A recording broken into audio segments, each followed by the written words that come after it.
We're excited to bring you this week's episode of The Changeover. Stick around for...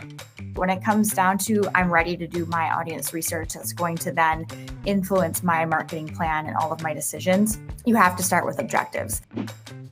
You're going to be thinking about sources you might not have thought about before, some of which you already have your hands on.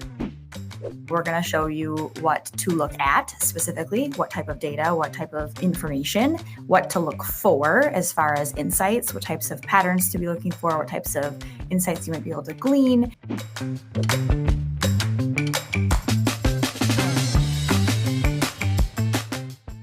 Just to kick things off, let's just start by reflecting on one simple question.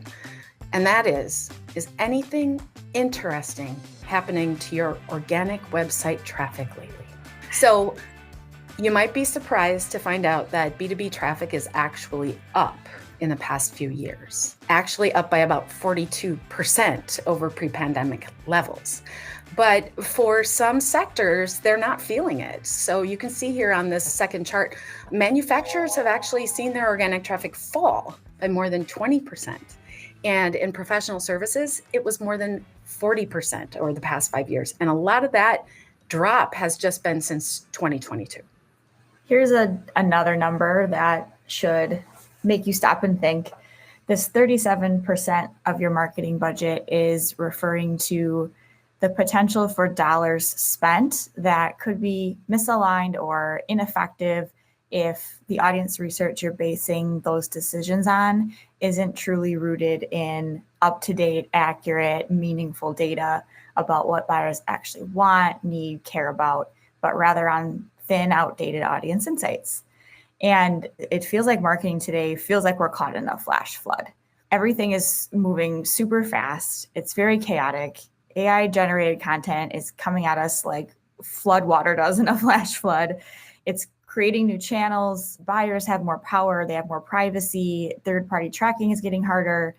And we're not setting ourselves up for success if we're continuing to use a roadmap to guide our decision-making that's built on the original terrain prior to this gigantic marketing flash flood. So we're going to talk today about some ways to level up that game you have for understanding your audience and being able to make decisions based on that. So just to recap, I'm Phillip. I am Director of Creative Strategy here at Weidert Group. And I've been writing and working as a content manager since businesses were building their first websites and just starting to send out marketing emails. But what I really believe is that as tech advancements continue to accelerate, tapping into human experience is only going to become more important. And I'm Chelsea. As mentioned, I'm the Director of Client Strategy here at Weidert.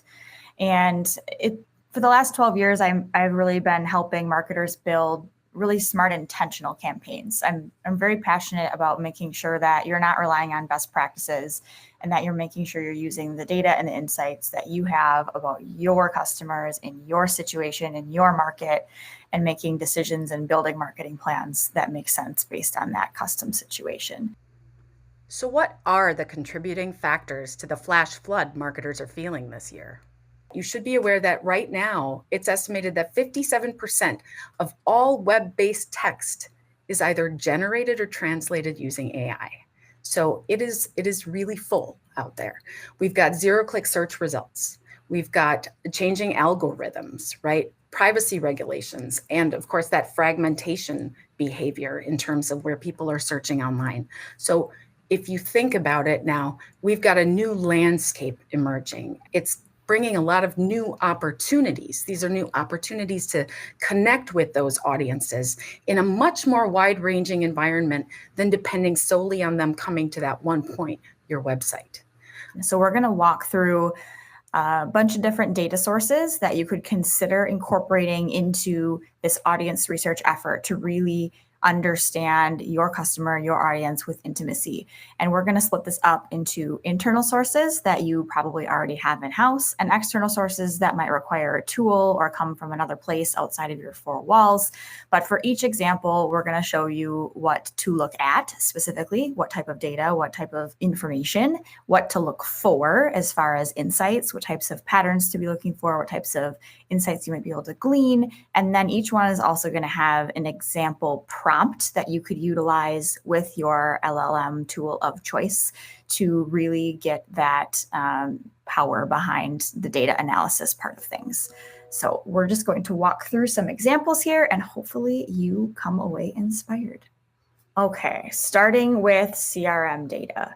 This is probably one of the most underutilized sources of data, specifically as it comes to the application of audience research and understanding your audience.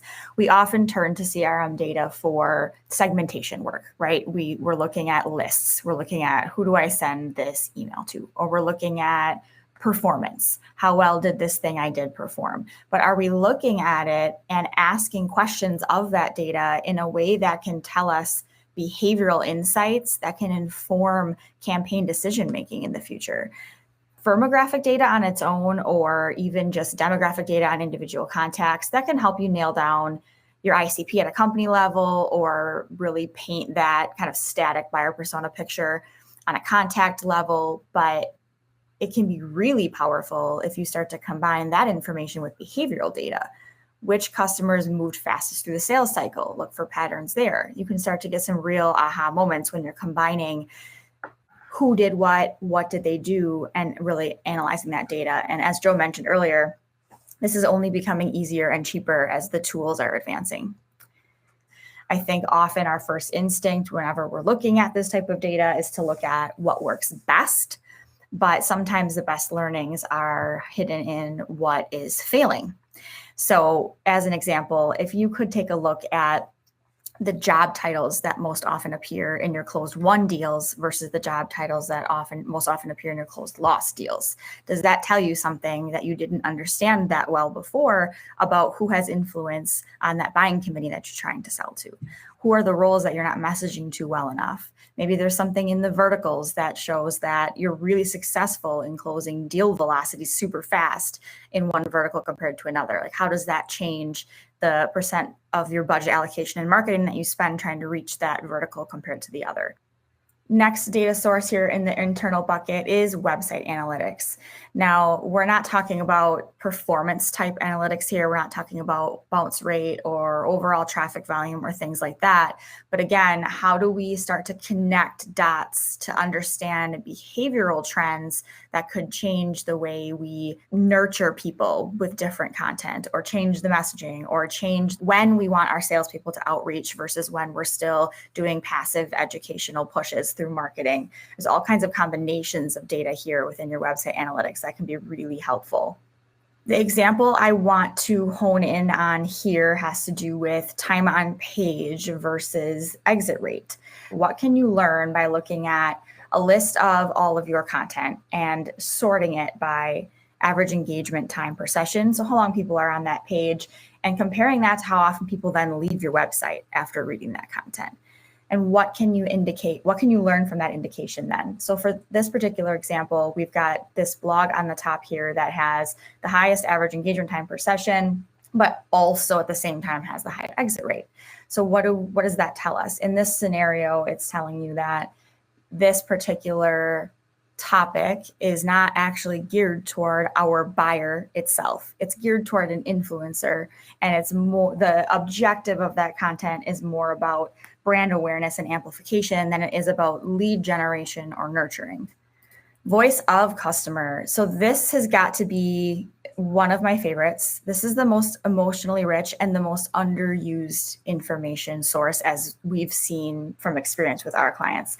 And when I say voice of customer, you know, this is kind of a trendy buzzword, but what I mean when I say it is any anecdotal data, any quotes, any straight from the horse's mouth type of feedback that you can gather from your clients, whether it's written, whether it's in a call transcript, whether it's coming from a review site, for example, which we'll dig into more specifically later. But this is not only the formal voice of customer type program you might think of, where you're soliciting reviews and testimonials and doing CSAT surveys, but this could be something super simple. And I'm going to get into one of those examples right here. Have you ever considered your form submissions to be part of your voice of the customer? Traditionally, that doesn't really fall under the definition when we think of voice to customer. We think of those things like CSAT surveys that we're specifically going out and soliciting. But if you have a form on your website, for example, where there's a free form field as part of that form, are you taking a look beyond just when that individual submission comes in and you have to do the intake that comes in from that submission, whatever they needed? Are you ever looking at those collectively and analyzing those free form fields for trends? Are you looking at that to say, we're not educating enough about XYZ part of our process? Everybody's coming and asking these questions at a point in our buyer journey in which we're intending them to be sales ready. Last internal data source is SME knowledge. So your subject matter experts inside your four walls. Sometimes there's barriers to being able to really capture voice of customer first party. Sometimes your IT and your legal are very strict and they won't let you record your calls.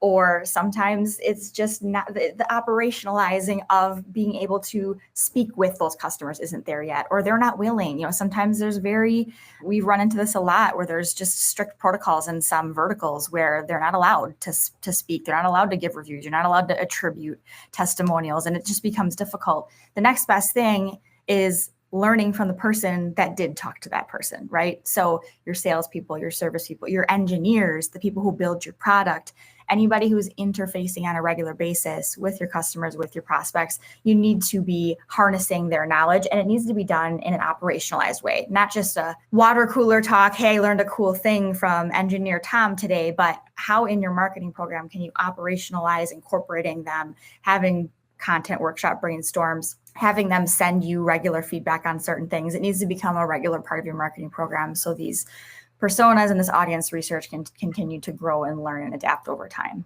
An example here that we do very often for our clients is running a workshop specifically to get all those SMEs in one room and really probe and prompt them and start to ask them questions about what they're hearing, what they think will move the needle for customers today, what's trending, what matters, and just having that conversation, setting aside the time and enabling that knowledge share to flow. And a way you can really then capitalize on that experience is by leveraging those LLM tools, taking those transcripts and dropping them in and saying, hey, analyze this for me. What are the most common buyer questions, misconceptions, priorities coming up? What themes should I utilize for the next year to shape my content marketing messaging based on what we've heard from those SMEs on the ground? You've probably already gone through enough information that you could easily build out a massive editorial calendar just using the sources that you've already gone through. But we're going to switch from that more introspective look over to the external opportunities. And that adds another layer of data and more perspectives. So we're going to walk through SEO research. We're going to walk through online reviews, clickstream data, and social listening. And again, just like with internal, we're going to look at what you should look at, what you might look for, and how you can use AI to get there faster. Okay, and we're going to start with SEO research. So again, in this case, we're not thinking about SEO research in the traditional sense. We're thinking instead more intentionally about the people and their behaviors behind the data in the SEO. So again, you've got some ideas about what you can look at and what to look for. But we're going to think here about top queries by impression versus clicks. And what that's going to help you understand is what kind of questions your content, you're getting close to answering, right? You're appearing in the SERP, you're there, that your content exists, but you're not answering it compellingly enough to get that click. So here, what you could do is export the data. You can see we've got high impression, low click-through rate queries. Upload it to LLM of your choice and ask it to organize your high impression, low click-through rate search queries into buckets and identify which questions we rank for, but don't address well enough to compel those searchers to want to click through.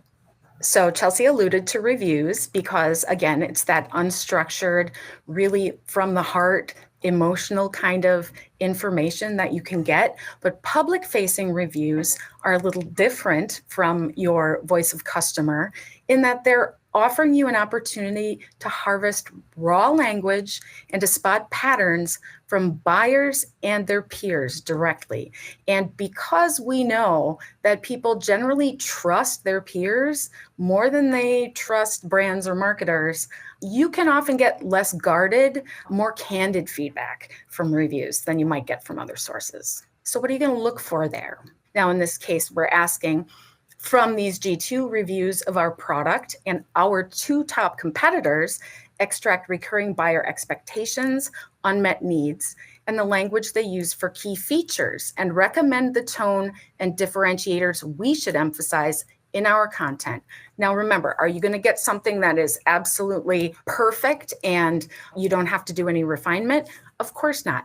But it is going to give you some really meaningful information and ideas that you might not have known and would have been otherwise too hard for you to sift through 250 reviews to get yourself.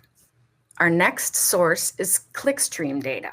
Clickstream data refers to the recorded sequence of links that a user on a browser clicks on. So that way you're getting a view of the exact path that a user follows from page to page as they're navigating the internet.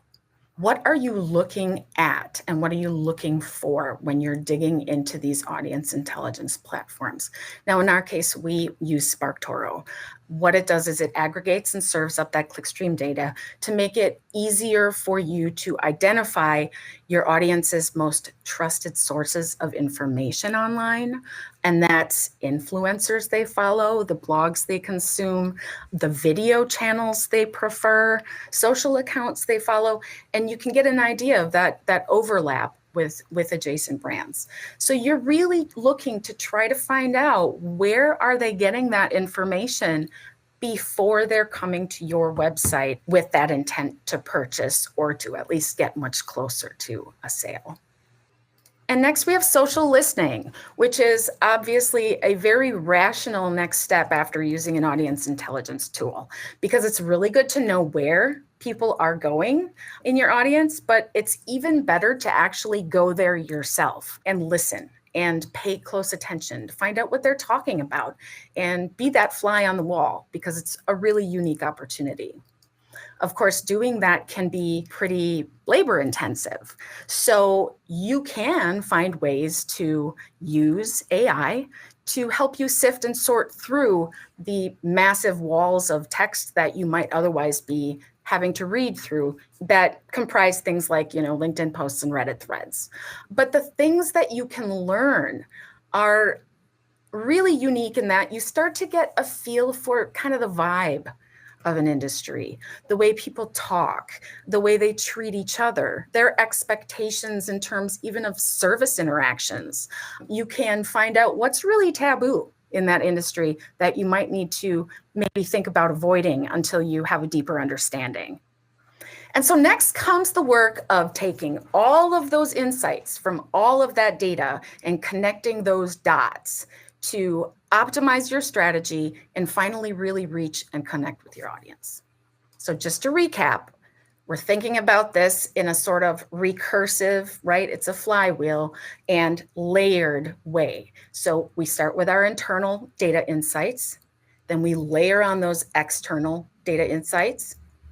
We use AI as a tool to help us get where we need to get faster, but then we always apply our human brains to discern and to prioritize and to make the really important strategic decisions. I think the other important point to emphasize here is that while we walked through individual examples and really tied, you can look at this data and learn this insight, we're not necessarily recommending in most cases that you immediately move to action from one single data point or one set of data, one insight, go take an action. But how this becomes really powerful is then using, again, those AI tools to take all of those data sets that you looked at individually and start to synthesize all of those learnings together. Because just because you're learning one thing in a Reddit thread, but you're hearing something else in your form submission data, but then the story of how people are navigating through your website might be a little bit different. You need to put all that together and look at it as one cohesive buyer journey, because as humans, we don't interact via single circumstances, right? Our buyer journeys are a giant web of mess. And what we need to do as marketers is try to find the patterns across all of that to make sure that we're putting the right things in the right places that make sense in the context of where people are at in their journey. So long story short here, the point is that that's the next step as we move into strategy, is to really start to bring all of these insights together and see what you learn by that compilation. So just as a recap, what this whole audience research process looks like is we find the data that makes sense for what we're looking to accomplish, evaluate what we have that's the highest quality of data, that's going to be the most impactful to answer the objective we're looking for.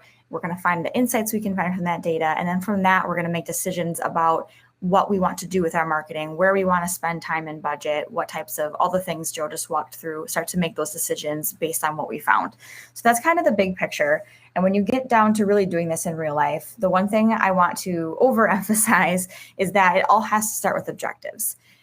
If you're super, super new to this entire concept of gathering this type of data and analyzing it and learning from it, sure, go ahead and just pick one that sounds interesting or applicable and play around with it and experiment and learn how to use the AI tool as well in a meaningful way that gets you something useful. That's totally fine. But when it comes down to, I'm ready to do my audience research that's going to then influence my marketing plan and all of my decisions, you have to start with objectives.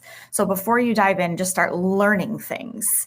What is it that you need to understand? Like, what gaps in knowledge do you have today? What decisions do you need to make about your marketing that you need data to back up your decision making on? Start there with the objectives first, and then you'll start to figure out which data sources make the most sense, because you're not always going to do all of them. We gave you a dozen examples. You're not going to need to do all of those all the time. That would be a crazy amount of time and budget to do on a regular basis. But if you have good objectives set forth, you can hone in on the sources that make the most sense. You can put in the work to operationalize the collection of the data that's most meaningful to you, and then you can move into an action plan that's going to move the needle. So want to overemphasize starting with objectives.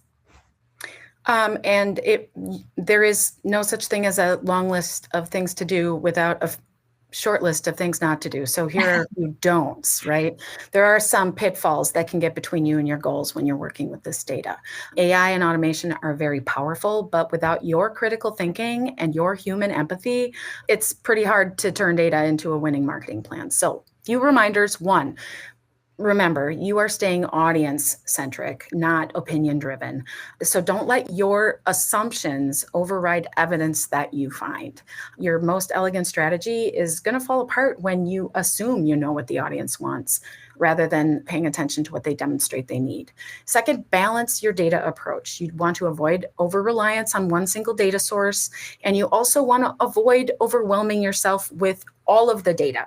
So think intentionally about what you're curious about before jumping into the data. Remember to adopt a continuous learning approach. It's not a one-time exercise. This is recursive. This is ongoing. This is a flywheel. Markets evolve, right? Things change. Preferences shift. Platforms emerge. All kinds of things happen. So go back to it, refine it, update it, and see what it tells you next time. It might be something different. And remember to always add human value beyond AI. We are inundated with AI-generated content that is totally undifferentiated, and your competitive advantage comes from your human insight. It comes from authentic expertise, and it comes to genuine connection to those customer pain points. So remember, AI is your tool, but it is certainly not a replacement for doing that human thinking and finding the human elements in it that really resonate with people. So moving forward, remember, data-driven audience research, it's not optional anymore. It's really important. And 37% of your marketing budget, its effectiveness might really depend on it. We know buyers spend a lot of time researching everywhere else online before they come to your site with the intent to purchase. And we know that AI's transformation of content creation has really raised the bar for quality. So your path from data to action, it's going to depend on identifying patterns and affinities in that data. and then connecting those dots, and then thinking critically about what that evidence tells you. But with intentional and thoughtful AI use, we have access to such better, more data-informed insights than we ever have before. We'd be foolish not to try to find them. So take your first step and start with the data that you already have today. Okay, that's it. Get to work. Thanks for joining us on the Changeover podcast. Remember to subscribe on Apple, Spotify, YouTube, Weidert.com, or wherever you get your podcasts. Let us know what you'd like to hear about next time by messaging Weidert Group on social media. Thanks for watching.